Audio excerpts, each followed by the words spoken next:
We're standing here at the Asilo. Let me show you around. Here's this little area is going to be, this is where I'll add succulents and all kinds of plants that will survive with limited water. And it'll be a real pretty decorative piece. And if you come on this way, these are some irises and tulips and lupine beds, both of these, so they'll be full of color and gorgeous. And right in front of them will be some benches and seating areas so people can sit and just enjoy it. This right here was donated. It's actually the very first plant that came into the Asilo. This is a Canola, and I just stuck it in the ground, but it does need to move. Bless its heart, it's been surviving in full sun. And then, to divide the seating areas, I intend to have real pretty high perennials and herbaceous perennials there, as well as on this side. Right through here is going to be a really large bed full of a bunch of colors and architectural plants and things. And again, just to have some privacy for the seating areas. All the borders will be these bottles that are donated from people from the community, and they're various types of bottles and any shape and size. If you keep walking this way, you'll see all of this area is intended to be tropical plants. So you've got all different colors of canna lilies and gingers and Mexican petunias, all kinds of new things through here that highlight tropical types of things.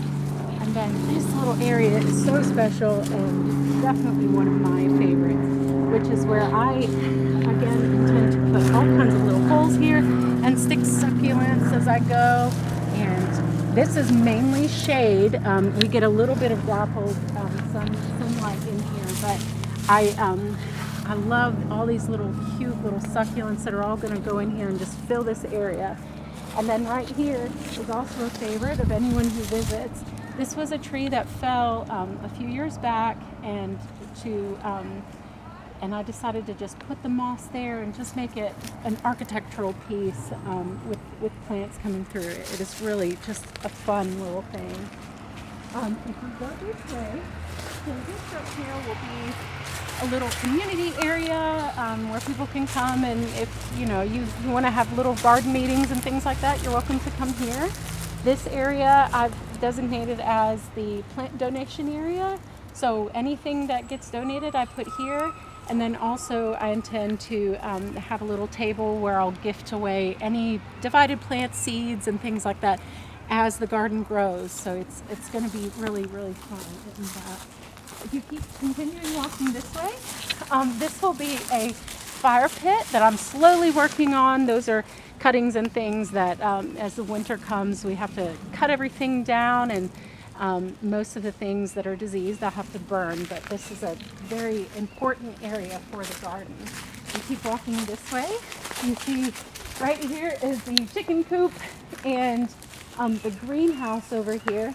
So I've got my chickens in there, and they help me. I put all of my leaves in there, all my compost, everything, and they turn it for me, eat all the bugs, and really help create a rich compost that I also use in the community garden. They're very useful for that. You come in this area right here is intended to be fruit trees and strawberries and everything sweet edible. So right here will be a strawberry patch for the neighborhood kids to come anytime. I'm right there transplanting some blueberry bushes, and I'll slowly add apple trees, and there's some peaches, and there's a plum right there. These are some avocados that were donated. Those have to go inside the greenhouse during the winter, but I'm going to take that on and dwarf them. And this right here, the doors originally were going to go in the Asilo, and that didn't quite work out. So I'm moving them back here, making a seating area that will be covered, and I intend to put one of those cute little library, public libraries for those to come and sit. It'll have a little pendant light back here and have a little bit of privacy. Again, this is the greenhouse. It's still under construction, still working on it, but that's pretty much it. I love my space, and I can't wait to share it with you guys.